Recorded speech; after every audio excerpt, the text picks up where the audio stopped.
5 seconds.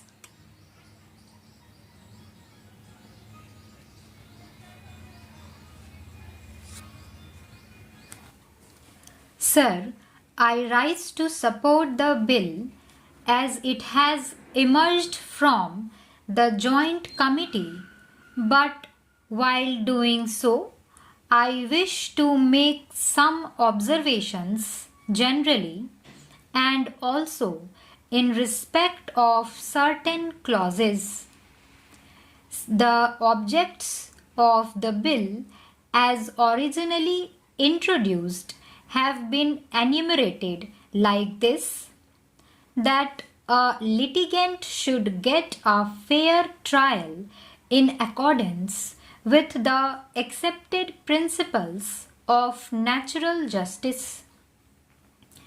Every effort should be made to expedite the disposal of civil suits and proceedings so that justice may not be delayed.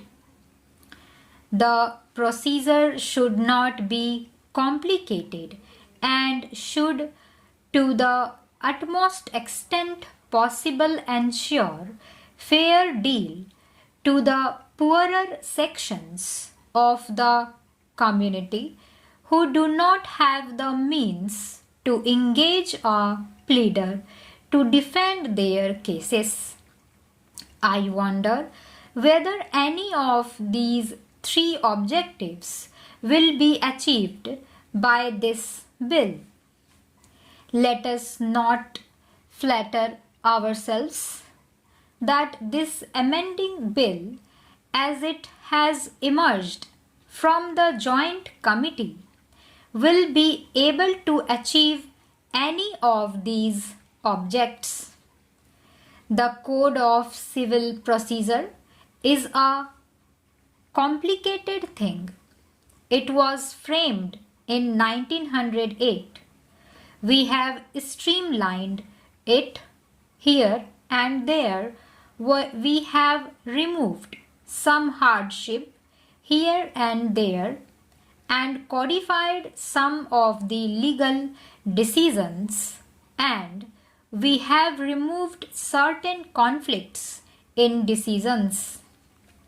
But that does not mean that the litigant is able to get speedy justice or justice at less expenses. Let us be clear about it.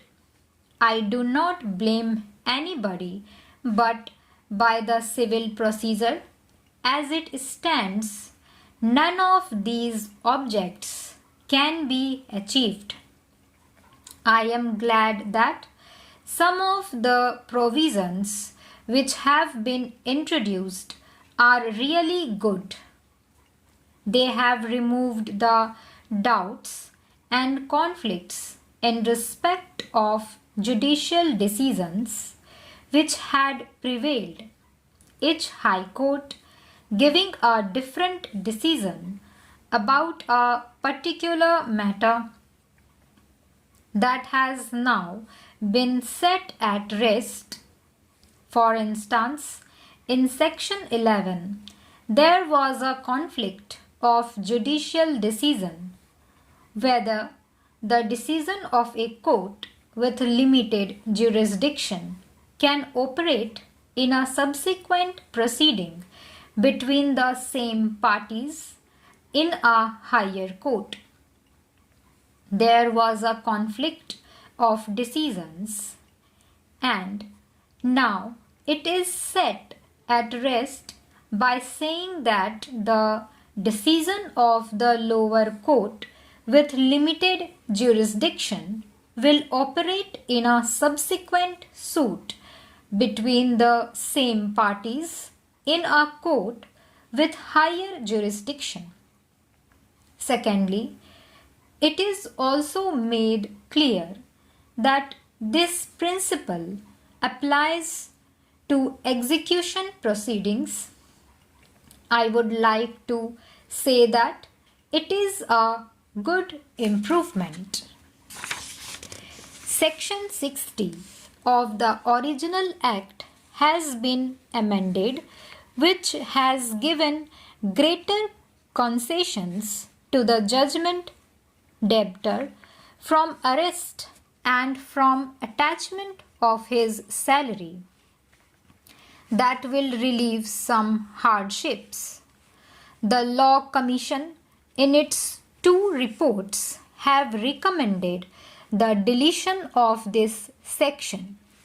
The bill, as originally introduced, also deleted that section, but the committee, in its wisdom, found that the notice should be there so that cases which are genuine might be settled out of court by the government, so that unnecessary expenditure need not be incurred by the litigant, and also the litigant need not undergo unnecessary expenses and worry. But this section, which is being restored, should not be understood in favor of the government, but the government should deem it a duty to see that whenever a notice under Section 80 is received, it should examine the claim of the aggrieved citizen and see that it is settled if it is genuine, so that litigation could be avoided. Otherwise, the government or the government officers never bothered to look into the notice.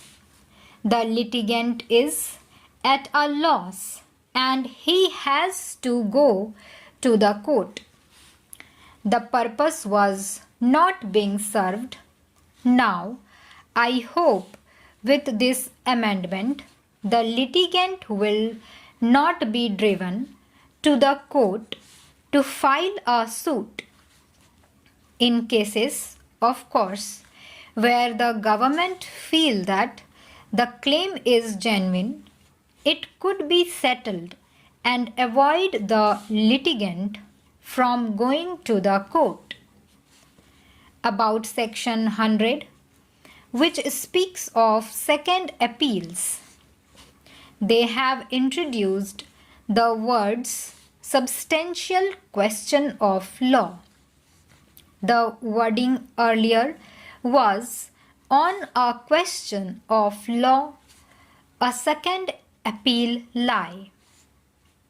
That is the wording under the existing Section 100 of Civil Procedure Code.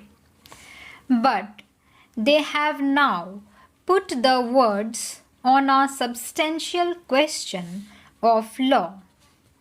A substantial question of law should be involved for a second appeal.